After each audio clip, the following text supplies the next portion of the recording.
Malaria and anemia are two major public health problems for African children. In this project for the Welcome Data Reuse competition in malaria, we sought to rethink their relationship using new data sources.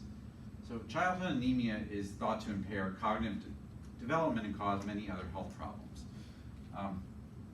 There's evidence in individuals that malaria infection can reduce iron absorption and cause anemia, but there's no conclusive evidence at the community level about what the effect of malaria control would be on anemia.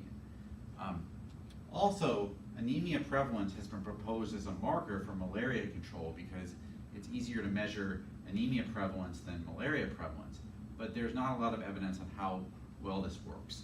So our goal was to look in a holoendemic region for malaria, what would the effect of reducing the malaria prevalence be on childhood anemia? And we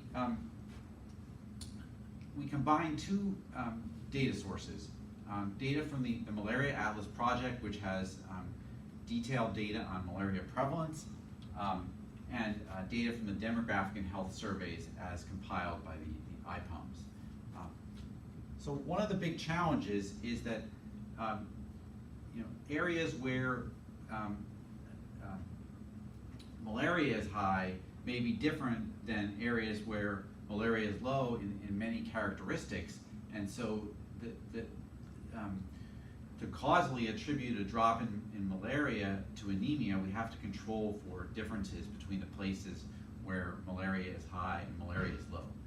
So we used a matching design in which so the demographic and health surveys surveys clusters. The clusters aren't the same in the early and the late years. So we created matched quadruples. There would be a pair of clusters that are in similar places where the prevalence was high in both the early and the late years, and then another pair in which the prevalence of malaria was high in the early years, around 2000, and low in the late years, around 2015.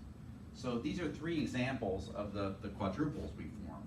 So for example, this is in Cameroon. Here's a pair of clusters nearby in which the prevalence of malaria was close to 50% in both the early and the late years, whereas it was paired to a cluster where the prevalence was high in the early years but dropped to 7% in the late years. Here's a pair where this was a pair of clusters in Burkina Faso where the prevalence was over 50% in both the early and the late years, and it was paired to a pair in Benin where the prevalence was high, 57% in the early years, but dropped to low in 17% in the late years. Here's a pair of clusters where the malaria was high in Malawi in the pair in both the early and the late years, but in Tanzania it was high in the early years, 46%, but dropped to 14% in the late years. So what this graph shows is some of the covariates we control for. For example, this is the quality of flooring material, whether the house had a toilet, whether it was in an urban or rural area. And the red and the green show that, for example here, that the places where malaria remained high in both the early and the late years, the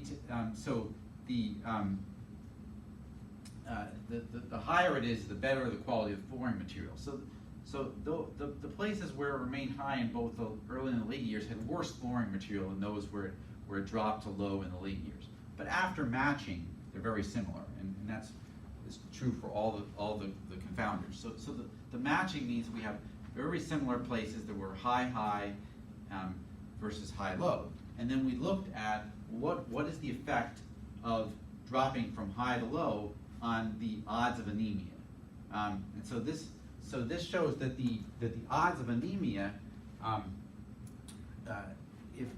if malaria dropped from high to low, were multiplied by 0.84, or that means the probability of anemia went down by about 16%. And although it's not quite significant, the confidence interval does contain no effect, but it's almost significant, and the magnitude of the effect is larger than, for example, the wealth index goes from 1 to 5. So reducing your wealth increasing wealth by 1 point on a 5-point index is estimated to have less of an effect than reducing malaria from high to low. So this shows the potential value of malaria control on reducing anemia. We really benefited from the work of the Malaria Atlas Project and the Demographic and Health Survey Group to make their data available and easy to use.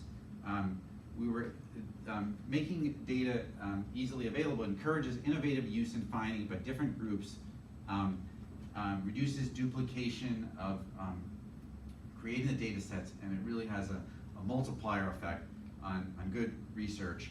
And we think that people should be recognized for the contribution of making data available and easily usable.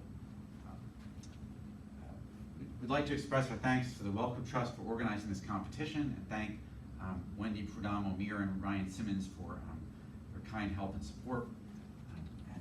This is the great team that worked together on this project.